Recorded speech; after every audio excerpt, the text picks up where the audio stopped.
You are reading this on a device that is, right now, talking to another device through the air. No wires, no cable, just radio waves bouncing through your walls. Buried inside that connection is a piece of mathematics that was never meant to connect anything. It was built to listen for an explosion that, as far as anyone can tell, has never happened.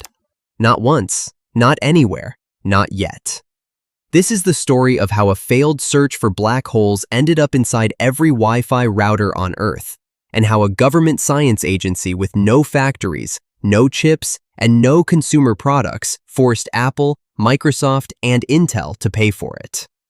In 1992, in Sydney, Australia, a small team at CSIRO, the country's national science agency, founded in 1916, the kind of institution that studies soil, sheep, and sunscreen, takes on a strange project.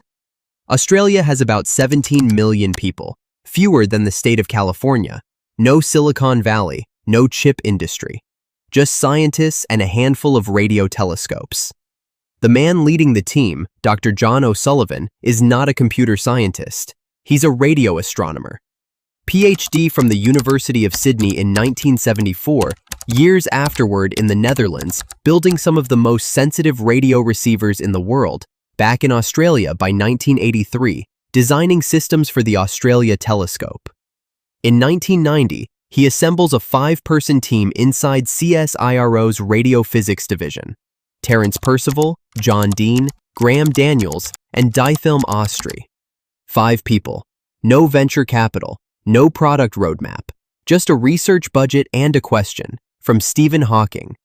In the 1970s, Hawking proposed that the early universe produced enormous numbers of tiny black holes, some no bigger than a proton, which should still be evaporating today, each one releasing a brief burst of radio waves on its way out. Catch one of those bursts, and you'd have proof Hawking was right.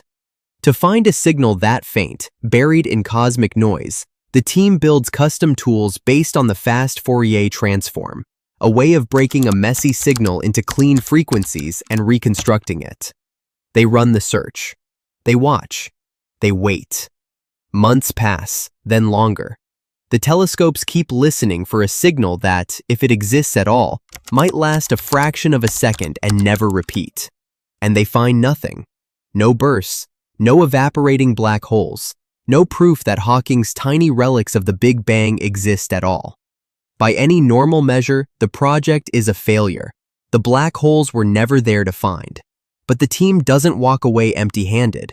They walk away with a toolbox, a way to take a signal that's been scattered, echoed, and smeared into noise, and pull the original information back out of it.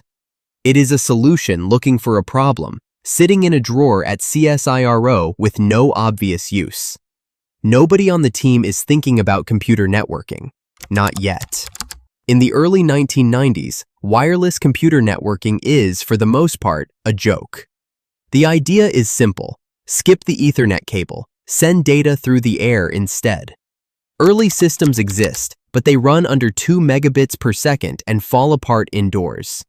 The reason is multipath interference. A radio signal sent across a room doesn't travel straight to the receiver.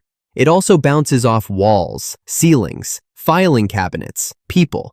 Each bounce arrives a fraction of a millisecond apart, so the receiver doesn't get one clean signal. It gets the original plus a chorus of overlapping echoes. And it's worst exactly where you need wireless the most, indoors, surrounded by walls and furniture.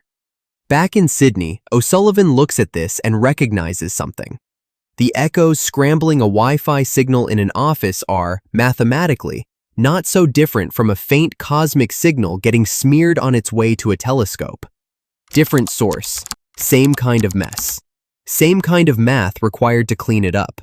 The team's solution: instead of sending all the data on one frequency, where one set of echoes can scramble everything, split it across many frequency channels at once.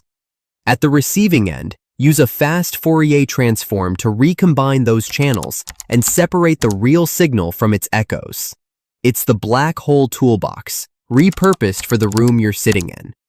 In 1992, CSIRO quietly files a patent for the technique. No press conference, just a technical filing attached to 5 names nobody has heard of. Around the same time, the IEEE is building a wireless networking standard that will become known as 802.11. CSIRO's frequency splitting, Fourier-based technique becomes one of its foundational pieces. In 1996, the U.S. grants CSIRO's patent, number 5,487,069. When 802.11a is finalized in 1999, followed by 802.11g and 802.11n, that patent is built into the core of how the standard moves data. And then Wi-Fi happens. Through the 2000s, it goes from a niche office technology to something in nearly every laptop, phone, router, coffee shop, TV, and doorbell. Billions of devices running on the 802.11 standard, and on the CSIRO patent buried inside it. Almost none of those companies are paying CSIRO anything. For years, almost nobody believes CSIRO's patent matters. CSIRO doesn't make chips or routers. It's a government agency known for studying soil and sheep, not wireless standards. When it starts quietly approaching tech companies for royalties in the early 2000s, the answer from much of the industry is, essentially, no. Nobody believes a small Australian science agency will actually fight Apple or Intel in court. CSIRO fights anyway, choosing to spend years and millions of dollars defending a patent that, until now, almost nobody outside the agency took seriously. The first battle is against Buffalo Technology, a networking equipment maker, in the U.S. District Court for the Eastern District of Texas. By the mid-2000s, one of the busiest patent courts in the world. CSIRO sues in 2006. In 2007, the court agrees. Buffalo's Wi-Fi products infringe the 1996 patent and issues an injunction. A government science agency from Australia has just won a patent case against a real tech company in an American court over a piece of nearly every wireless device on the planet. The ruling changes everything. Every company using 802.11 is using the same CSIRO technique. In 2009, CSIRO settles with 14 companies at once: HP, Microsoft, Intel, Dell, Toshiba, Nintendo, Netgear, D-Link, 3Com, Buffalo, and more. Roughly 205 million Australian dollars, split among them rather than negotiated one by one. Apple's chips, supplied by Marvell, are covered too. For a moment, that might have looked like the end of it. It isn't. CSIRO turns next to the carriers, the companies that actually run the wireless networks Wi-Fi devices connect to. By 2012, AT&T, Verizon, and T-Mobile settle as well, adding more than 220 million Australian dollars. Total by 2012, over 430 million Australian dollars, collected by a lab that has never sold a single Wi-Fi chip. That same year, O'Sullivan and his team win the European Inventor Award, 3 years after O'Sullivan received Australia's Prime Minister's Prize for Science. Right now, near you, there's a Wi-Fi signal bouncing off your walls and furniture, scattering into echoes. And inside the chip receiving it, the same kind of math that was built to catch a dying black hole is sorting those echoes out. The black holes were never found. Not then, not since. The experiment that produced the foundation of modern Wi-Fi was, by its own stated goal, a failure. And that failure is now one of the most quietly lucrative patents in Australian history, embedded in essentially every device made since the late 1990s, and the reason a 5-person science team extracted hundreds of millions of dollars from the biggest technology companies on Earth. Nobody funded that team in 1990 because they thought it would lead to Wi-Fi. They funded it because someone wanted to know whether Stephen Hawking was right about black holes evaporating. The answer, as far as anyone can tell, is not yet. Not that anyone has seen. But the question itself, and the tools built to answer it, ended up everywhere else instead.